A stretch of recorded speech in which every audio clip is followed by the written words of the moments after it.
Саламатсыздарбы, жалпы Факт KG YouTube каналынын көрүүчүлөрү. Биздин редакцияга көйгөйлөрүн айтып келген айымдар көп. Бул жолу келген Гелинда башынан өткөргөн кайгылуу окуясы менен бөлүштү. 3 жылдан бери көзүмөн көк кетпей, запкы жеп келем. Күйөөм мени, балдарды, баарыбызды камап кетчү. Элестетиңиз, дааратканага барбайбыз. Үйгө чоң алюминий бидон коюп коет. Ошого заара кылып, заңдап туруп, оозун бекитип коебуз. Кечинде келип өзү төгөт. Кантип таанышып калгансыңар? Сүйлөшө эле үйрөнгөнсүңөрбү? Борбордогу тигүү цехтердин биринде иштеп жүрүп, нарындык бир кыз менен таанышып калдым.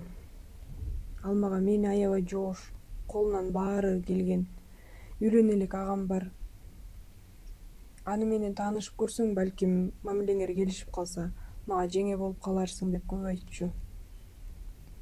Бир күнү мени агасы менен тааныштырды. Ал менден 10 жаш улуу экен. Экөөбүз 3 айдай сүйлөшүп, баш коштук. Башында анын терс кыял жоругун байкаган деле эмесмин.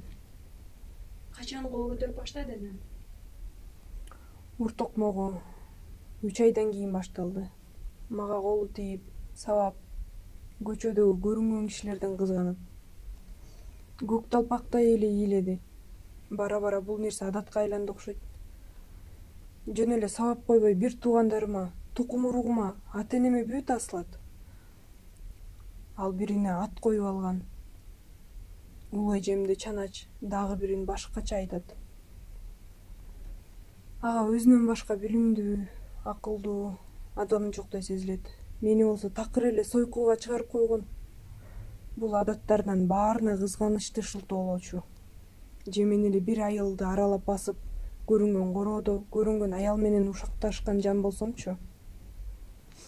Ай күнүмө жетип турсам да деп күйжөчүмүн. Ортодо 2 балабыз бар. Үйдө эле жатсаң, эч кайда баспасаң, тууган уруктун өлүм житим, той топурунан да эч ак чыгып бүткөм. Анан аял болгондон кийин бойго бүтөт экенсиң. Сактан, ден соолугуңду кара, өзүңдү ая.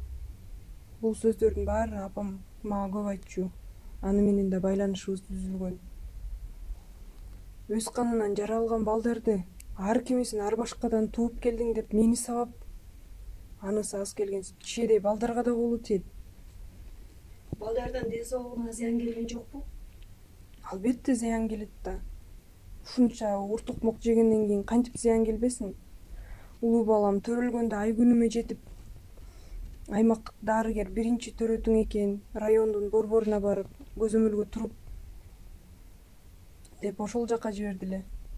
Барсам врач али төрөтүң жакында эле экен деп кайра үйгө жөнөттү. Ошондо дагы келээрим менен кайда жүрдүң темселеп, кимдер менен жатып келдиң деп баягы эле кызганычтын айынан дагы тепки жедим. Караңгыда көчөгө чачтан сүйрөп алып чыгып, белге тепти. Көзүмөн от жалынып, катуу чаңырып жибердим. Ошондон баштап таң аткыча кан кетти. Эртең менен коңшу эже келип, ооруканага бар. Бул нерсе абдан коркунучтуу дегенден эптеп райондун борборуна жеттим. Толгом күч болуп, жаным көзүмө көрүнүп, кыйналганымда областтан врач чакырышты. Ары барып, бери келип, акыры көз жардым. Врачтар баланын мойну кайрылып, башы кыйшайып, бул нерсе эми өмүр бою ага оор таасирин тийгизерин айтышты. Буга кошумча баламдын башында шишиги да бар экен. Ыйлаганда көк болуп, ээрип калчу. Ошондон кийин дагы жолдошуңуз сабап жүрдүбү? Ооба, муну менен эле ал токтогон жок. Башында аябай ишчү, бизди да камап коюп жоголуп кетет. Терезелерди сыртынан мыктап, пардаларды да дубалга кагып салган. Кечинде ичип келет да, кайра жаңжал чыгарып, балдарды кубалап жөнөйт. Мени жалгыз алып, тепкилеп кирет. Ал мени кыйнагандан ырахат алчу. Кийинчерээк ичпей эле сопсоо туруп сабап калды. Төрөттөн кийин 40 күн жыныстык катнашка барбаш керек экенин баары билет.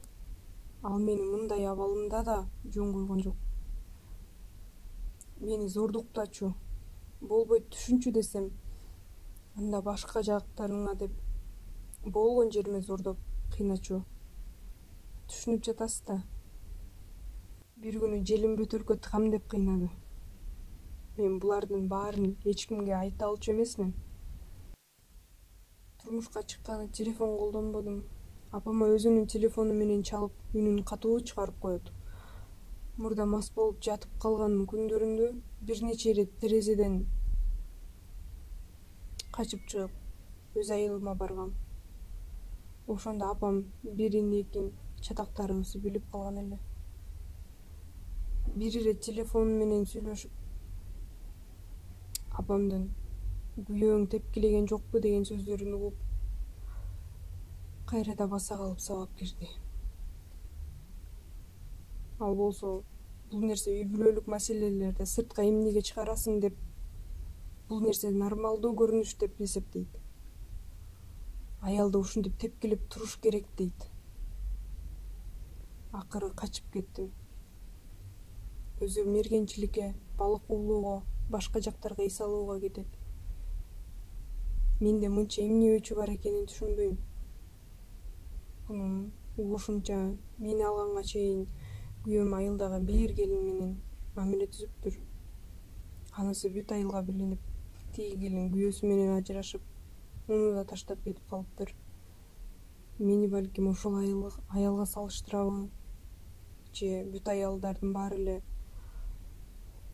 ушинтип ойноштап, бул деле ар ким менен жүрөт деп ойлойбу? Түшүнүксүз. Чыдамым жетер чегине жетти окшойт. Качып кетүүнү ойлодум. Бир жума балдардын кийим кечесин камбондап, даярданып жүрдүм. Күйөөм талаага чөп чабыкка кеткенде балдарымды алып, ашкананын терезесин талкалап качып чыктым. Эми эмне кылайын деп ойлоп атасыз? Эми мындан ары жашоом кандай болот өзүм да билбейм.